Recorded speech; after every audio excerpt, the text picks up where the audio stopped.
I think primary concerns for an older generation, primarily my parents, definitely my grandparents, are not to protect their environment. It's more so to survive and to make it from day to day.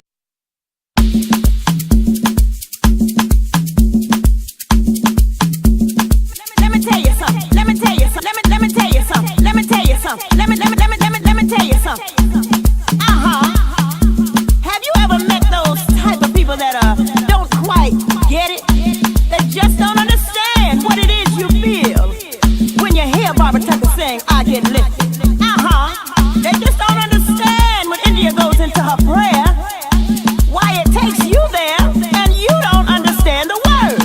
And honey, it doesn't even matter if you got 2 feet. Woo! And we can feel it. We can feel this thing. We can feel this thing. Oh yes, we can. Woo!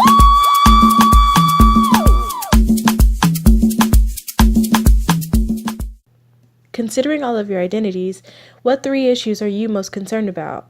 I think with all of my identities, I think what I'm most concerned about is not only being a woman, but being a Black woman in America and being a Black woman on a university campus such as the one that we are on.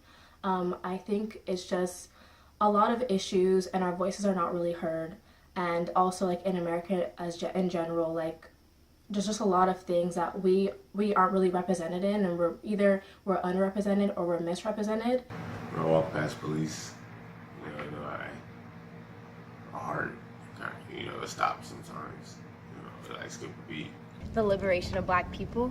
As a people, I feel like we're completely oppressed. I would say maybe like police stoppings, stuff like that, like traffic altercations with the fans, I would say.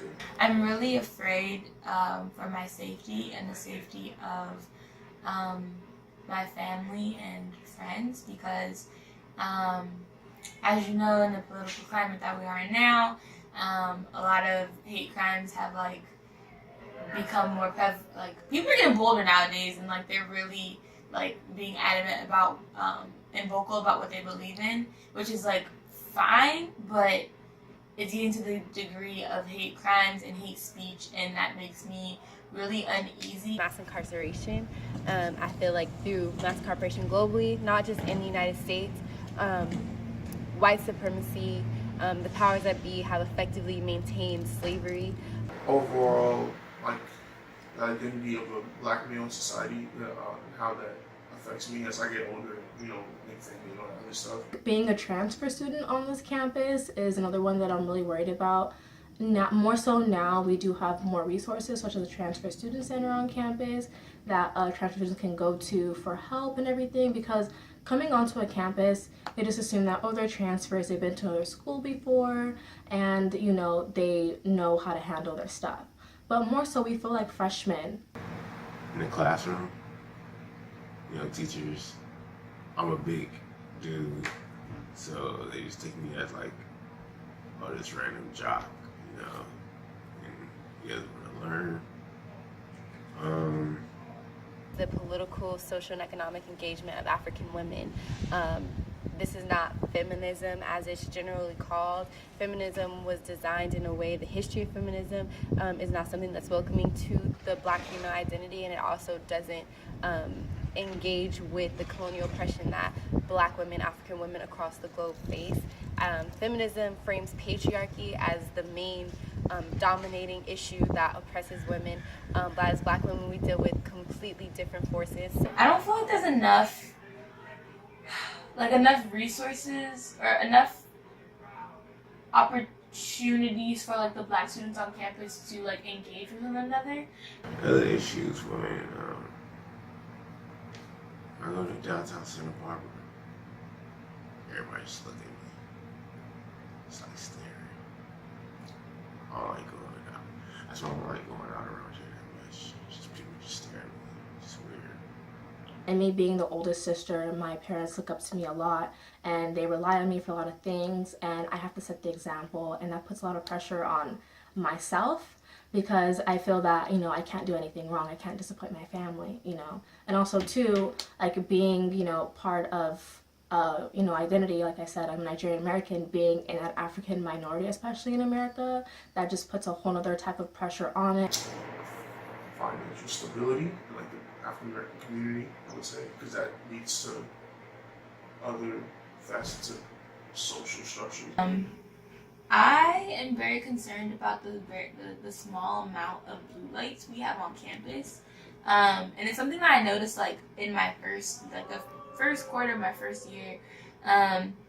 Like we only have like 3 blue lights that I've seen, and it's like they're very spread. I feel like they're very spread out, just just so they can be around campus. But I feel like there needs to be more of them because it's just you never know what can happen and in what place. And for us to have to not have enough of those emergency ways to contact people is concerning to me as well because it can get very sketchy out here at nighttime.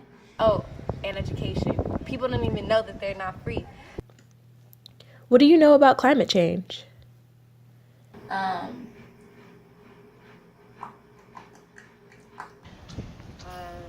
That is real. I'm just gonna say it straight. The earth is dying. Our planet is dying. It's insane, especially right now. I mean, this is a good time to ask because this has been the hottest week in Santa Barbara, and it's been like an unusual combination of events like thunderstorming and 90-degree heat. I don't know that much, but I have been kind of catching up, about the hurricanes and everything, and how California were in like a drought. There's been a lot of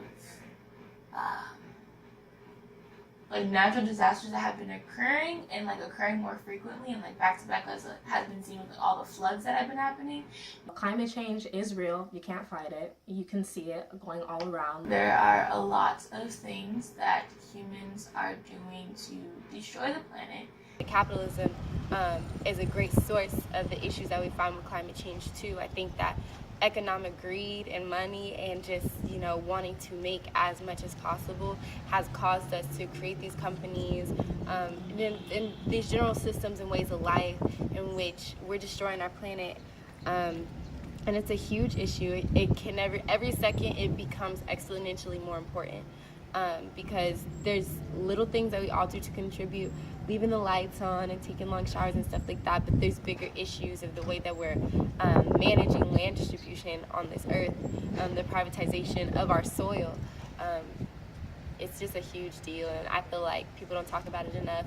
Just thinking about what's happening in our world now, 3 hurricanes, you have, the globe, the earth is being warmed, just natural disasters getting more and more extreme. It's a lot.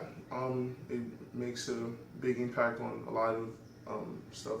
As far as CO2 levels and all that other stuff going on, I think I've heard in some places the current hurricanes and all that, there's some signs of global warming, just the frequency of them and how there's 3 of them and all that stuff. But I mean, I'm no expert, but I just know that down the line, if we don't stop making our carbon footprint, things will get worse, supposedly. How do you feel you are impacted by climate change? Very soon, it's possible that one of those disasters will hit where I live, and that's very frightening to me. Because when things are far away, you're concerned about it, but not too concerned, just because it's not in your immediate, you're not in immediate danger. But if those things do get closer to myself and my family, I don't even know what I would do. I don't really feel affected by it, but I know other people are affected by it. If I was in their situation, I don't know what the hell I would do. Me and some of my BSU friends joke around sometimes that I'm not having kids. What? For what? Where are they gonna live? I'm from the Inland Empire, so being inland is already hot on its own. But especially where I live, when it gets really hot, we have a lot of wildfires where I'm from. So that also impacts me because I have been evacuated. I guess the summers seem to be like shorter, maybe. I think that would happen if it was like opposite weathers. Okay. But yeah, I see effects via let's say, social media and stuff like that. But personally, I wouldn't say I'm necessarily affected, but I am aware. For me personally, what I think about is the future of my people, my children, my children's children, and how they're not going to have a world to inhabit. We're working towards all this liberation, this freedom, but it's like, if there's nowhere for us to be free, what are we really going to do? What factors would you say impact your ability to be green?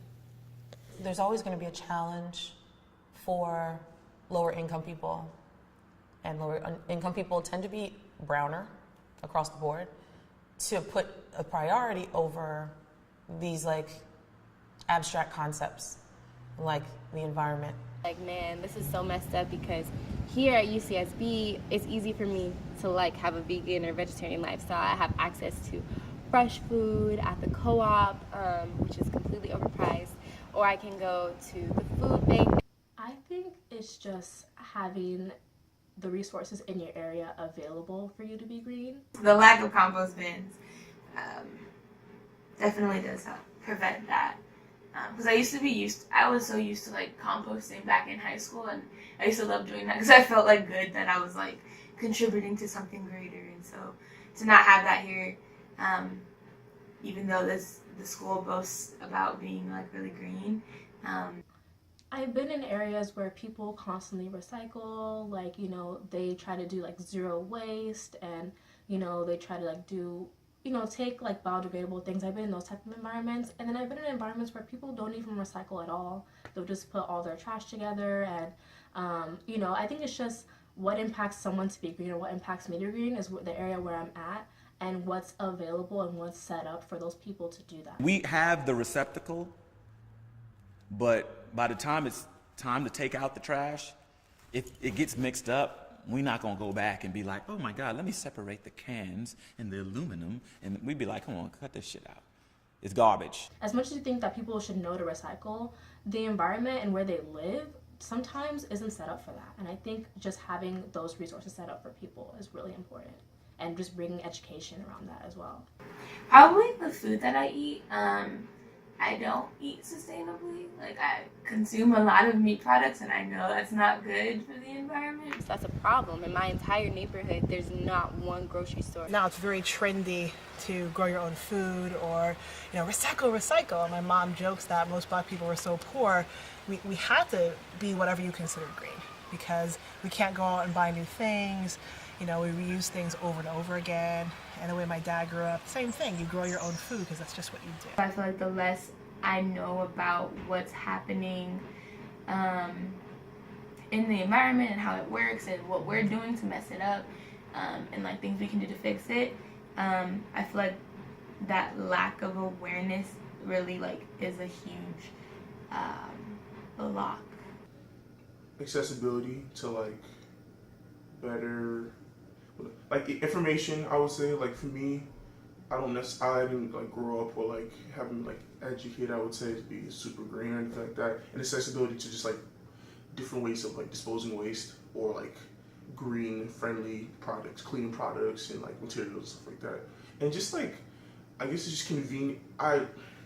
Everybody or me and like I guess like my family were like in a pattern where it's just like we've been accessing regular stuff, not really go green friendly materials. So like that's not a focus point really. And plus I'm from the city. I'm from New York, so like I don't know. I mean, New York is definitely pro everything, a lot of things, but like at the same time, it's still the city. It's still dirty and disgusting. So I think that like Americans are really spoiled. Like personally for me, it's not difficult to turn off lights, to have shorter showers, just because growing up we didn't have money for that anyway. So it's like you gotta save money, but I watch people around me, you know, like, oh, I can't do that. I just can't. This is just how I am, you know. I think people don't know how to live on the least anymore. In other ways, Black people are very green, because when it comes to leaving the lights on and stuff, most Black people are worried about the utility bill. So they're like, turn those lights off. It may not be because they're thinking of the energy for the planet in every case. Post-debriefing remarks. I'm not saying that environmental issues are not a huge problem. But for me, day to day, as a black man in America at this time, with all the killings going around, you know, all the, you know, you heard about it, but when I go outside, I gotta present myself as a different person around people. And the worst part is, I'm on the basketball team. So I have to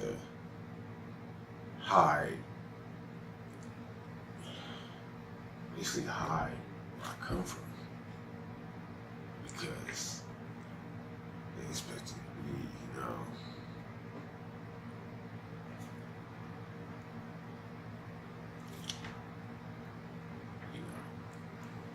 know, in theory, in a perfect world, it'll be good if we can all come together and, you know, stop, I guess, eating meat and, you know, think about the animals and all be PETA representatives. But realistically speaking, I guess the issue is many cultures, many people groups are stuck in their ways just because of the cards they were given, so to speak. I understand that, like, you know, people want to save the globe in different ways, and they feel that, you know, being vegan or, like, you know, not, you know, biking or using public transportation or doing whatever they need to is going to, like, save, you know, capitalism and save the government and, like, save the globe in general. But I just feel like there's, especially in the Black community, we have so much going on right now that we're just trying to fight what's going on within us. Like, literally, all we're trying to do out here is survive and thrive if we can survive first. And it's like, we can't even do that if we're not even, like, being given the proper resources to do so. There's this kind of racial difference in the treatment of climate change, but if you're not Black, if you don't come from an underprivileged community, if you come from a place with money where you can afford to go vegan, where you can afford to make these little changes in your life, I would strongly encourage you, if you truly care about the environment and saving this earth, to put yourself in the shoes of others and understand the role that everyone can or cannot play. And empower these people. But it's not that Black people don't care about the environment, it's that we can't care about the environment. So empower these people to be able to care. Just being in a place where things are already set up for you, like in Santa Barbara, like, of course, like, if I want to go to a vegetarian restaurant, I can go to that, you know? If I want to, like, you know, ride my bike, you know, because everyone's doing it, like, yeah, I'm going to ride my bike, but back home, everyone drives, you know? There's a McDonald's on every corner. People don't have the opportunity to save the environment. When you talk about diets and what you're sacrificing, you're cutting things out, you have to understand that there are people in this world who don't have anything to sacrifice. Like, we're already living on sacrifices, and there's barely any food to go around when you talk about sustainability as far as food goes. Where my parents come from, you eat because you need to get through the day. Like, whatever is around you, whatever resources are around you, that's what we take advantage of. And we can't help it, that's just how we were raised, you know? If I go home and tell my mom, oh, I'm not eating chicken, all of a sudden something's wrong. And if I'm not eating chicken, that just means, guess what, I'm not eating at all then. I like chicken, you know, I like beef, I like a good rib and steak, it's delicious. But, like, obviously I would like to help the environment where I can, but in some ways, the truth is some vegan type foods and, like, that particular type of cuisine may be more expensive on the high, overall, you know, and I don't got that right now. So it's harder and it's less accessible, you know, like places where I'm from. I'm not from a pro-vegan area, so to speak. So I'm not educated on what to eat regarding that particular lifestyle and that cuisine. So, I hear it's delicious. They have some good recipes. I've seen it on I think Yelp and foodies.com and all that. It's good stuff. But for right now, I feel like it's just about, like I said before, accessibility and access to information and just like routine, you know? So if you don't got it like that, it's not gonna happen right now. Also, something that needs to be talked about, that why are all these healthy foods that are good for you expensive, but you can get a dollar, fake meat, whatever hamburger at McDonald's. That's $1. In fact, you can get two, like for $1.50.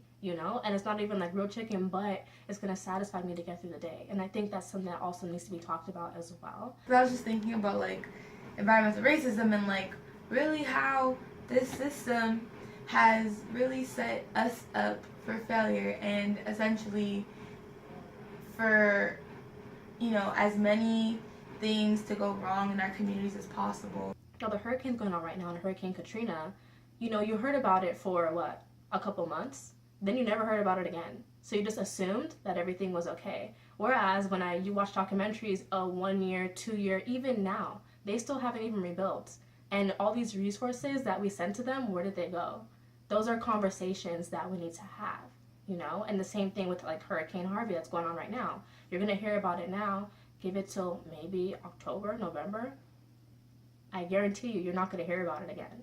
And those communities how they were affected, they're probably not going to rebuild. You're just not going to hear about it again. In this past 2 weeks, seeing the hurricanes and everything, I now know that climate issues are actually a big thing. But like I said before,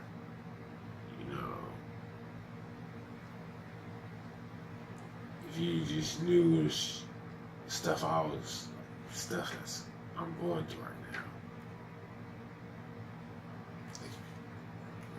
The climate change, that'll be all in the back of your head. You'll see it, you're like, oh man. And you'll be like, what? I gotta still be focused. Pick up a history book, read up on our history, and see what has been done to us, and see why things are the way they are, and why we are not able to do certain things. And then that'll teach you why, Black people cannot go vegan, or many of us cannot go vegan, or many of us cannot afford healthy foods and things like that, and cannot afford to put all of our attention on the issues of the environment. Because like Shyla said, there are other things that we have to worry about. We have to first and foremost worry about how we're going to survive out here, because we ain't been given shit.